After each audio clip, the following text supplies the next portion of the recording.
Selamat siang, salam sejahtera untuk kita semua. Perkenalkan, nama saya Maria Anita Setiawati, NPM 19120014, Program Studi Teknik Informatika dari Universitas Wijaya Kusuma Surabaya. Kelas Sistem Informasi A. Di sini saya akan menjelaskan tentang Sistem Informasi Sumber Daya Manusia. Definisi Human Resource Information System adalah program aplikasi komputer yang mengorganisir tata kelola dan tata laksana manajemen sumber daya manusia di perusahaan guna mendukung proses pengambilan keputusan atau biasa disebut dengan Decision Support System dengan menyediakan berbagai sistem informasi yang diperlukan. Karakteristik informasi yang dipersiapkan dalam sistem informasi sumber daya manusia adalah: pertama, tepat waktu; kedua, akurat; ketiga, ringkas; keempat, relevan; lima, lengkap.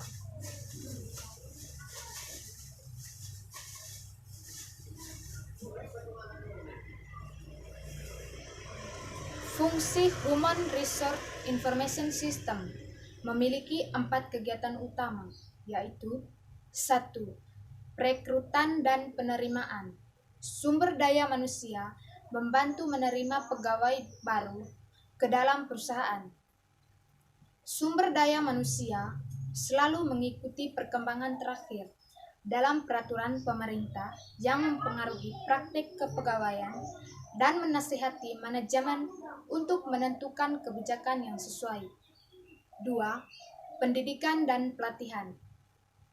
Selama periode kepegawaian seseorang, sumber daya manusia dapat mengatur berbagai program pendidikan dan pelatihan yang diperlukan untuk meningkatkan pengetahuan dan keahlian kerja pegawai.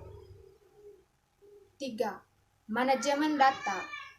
Sumber daya manusia menyimpan database yang berhubungan dengan pegawai dan memproses data tersebut untuk memenuhi kebutuhan informasi pemakai.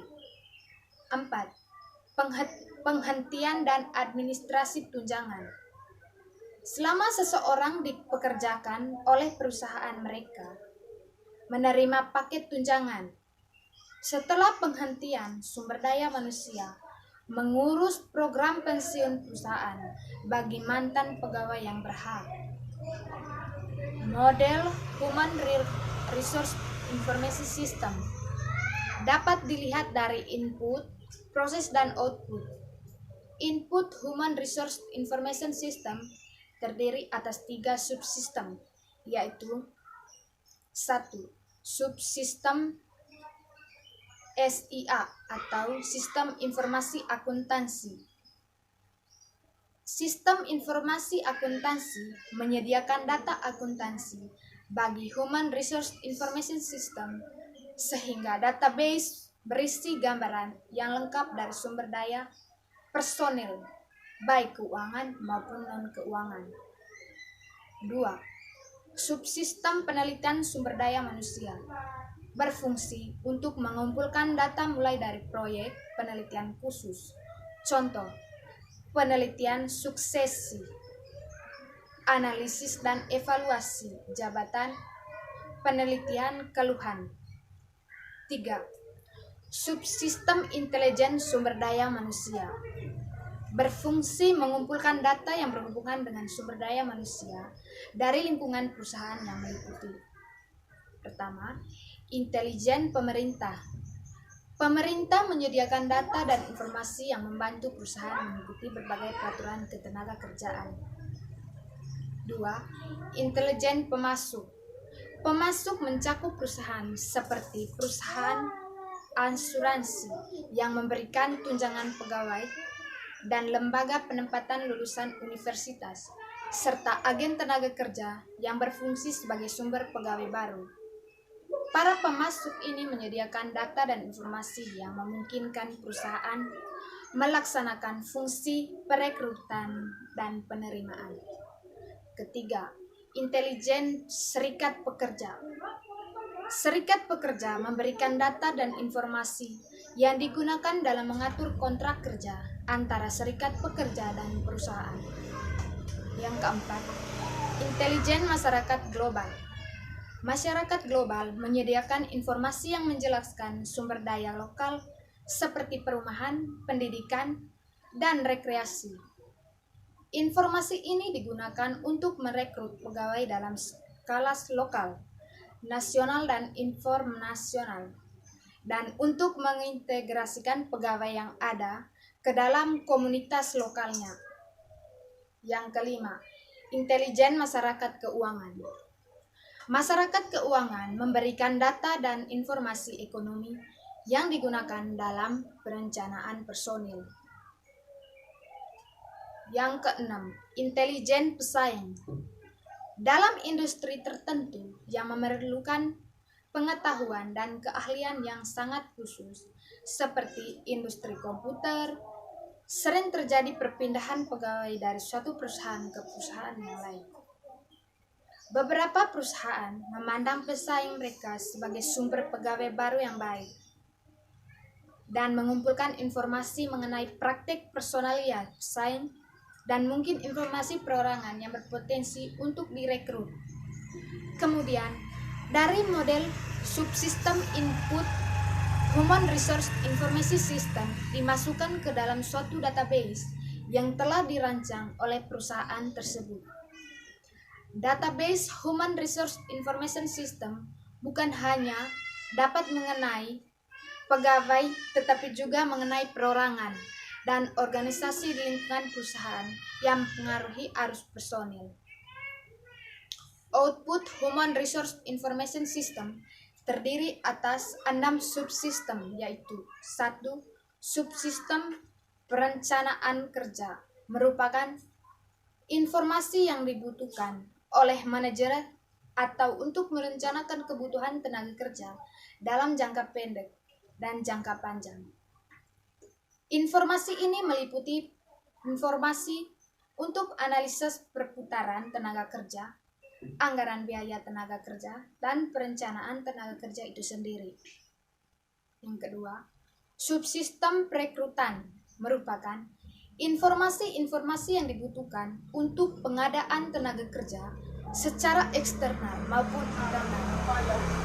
Informasi-informasi ini diantaranya adalah informasi pasar tenaga kerja, penjadwalan wawancara, perekrutan dan analisis rekrutmen. 3.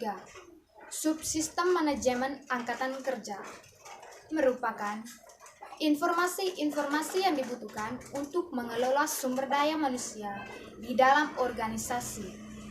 Informasi-informasi ini meliputi informasi pelatihan, penilaian atau evaluasi kerja, evaluasi keahlian, karir, realokasi jabatan, suksesi, dan kedisiplinan. 4. Subsistem tunjangan merupakan informasi tentang penggajian dan kompensasinya yang meliputi kehadiran dan jam kerja, perhitungan gaji dan bonus, analisis kompensasi dan perencanaan kompensasi. 5. Subsistem benefit meliputi benefit yang diterima oleh karyawan. Benefit berbeda dengan kompensasi. Kompensasi lebih ke insentif yang dihubungkan dengan kinerja karyawannya, sedang benefit lebih ke manfaat tambahan yang diterima karyawan seperti dana pensiun. 6. Subsistem pelapor lingkungan. Informasi-informasi ini berhubungan dengan keluhan-keluhan, kecelakaan selama kerja, kesehatan karyawan, dan lingkungan kerjanya. Human Resource Department. Human Resource Department bertanggung jawab terhadap pengelolaan sumber daya manusia dalam sebuah organisasi. Pengelolaan dari sumber daya manusia yang ideal dalam organisasi memiliki 8 aspek, yaitu 1. Seleksi dan rekrutmen. Bertanggung jawab untuk menjawab kebutuhan pegawai melalui penerimaan pegawai hingga penempatan para pegawai baru tersebut di posisi-posisi yang tepat, kami percaya agar dapat menjalankan fungsinya dengan baik, menempatkan orang yang tepat di posisi yang tepat, maka biasanya fungsi ini sudah memiliki sukses profil sebagai acuan yang membantu menyeleksi kandidat yang sesuai.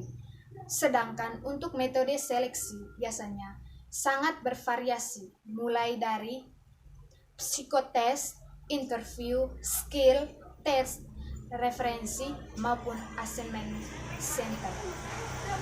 2. Pelatihan dan pengembangan, yaitu fungsi yang menjaga kualitas sumber daya manusia dalam organisasi melalui berbagai aktivitas pelatihan, pendidikan, dan pengembangan sebagai upaya peningkatan kemampuan dan keterampilan kerja.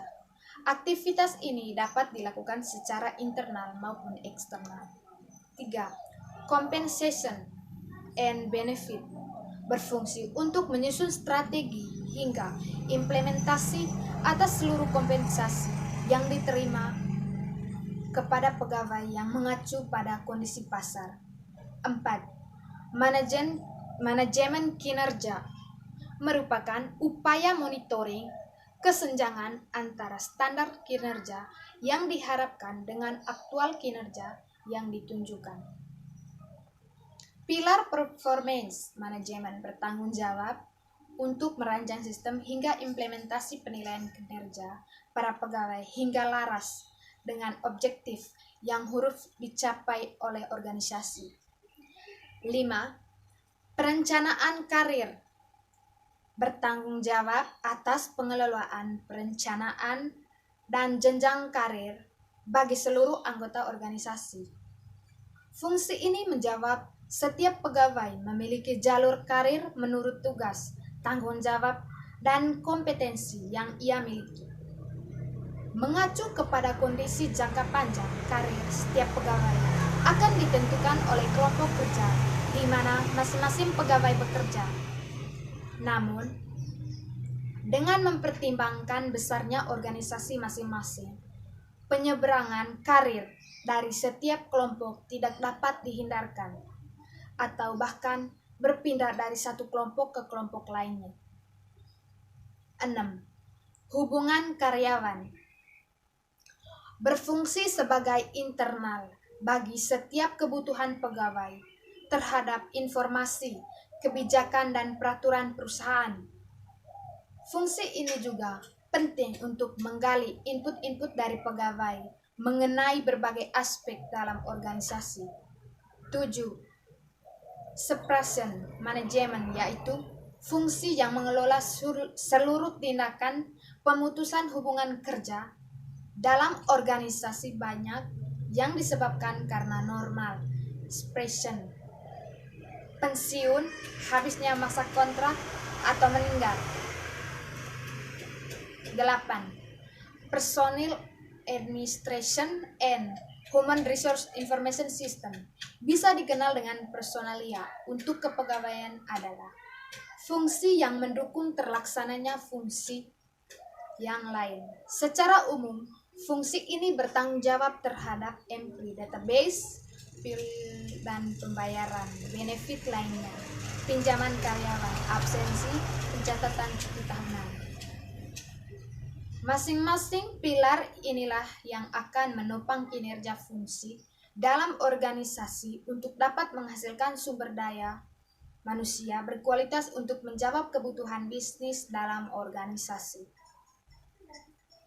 Di sini saya akan menyimpulkan bahwa sistem informasi sumber daya manusia atau Human Resource Information System adalah sebuah sistem berbasis komputer yang berfungsi mengatur, menganalisa, dan mengelola sumber daya manusia sehingga diperoleh informasi yang tepat guna pengambilan keputusan. Sekian dulu penjelasan dari saya. Bila ada kata-kata yang tidak berkenan, mohon maaf. Wassalamualaikum warahmatullahi wabarakatuh. Selamat siang. Terima kasih.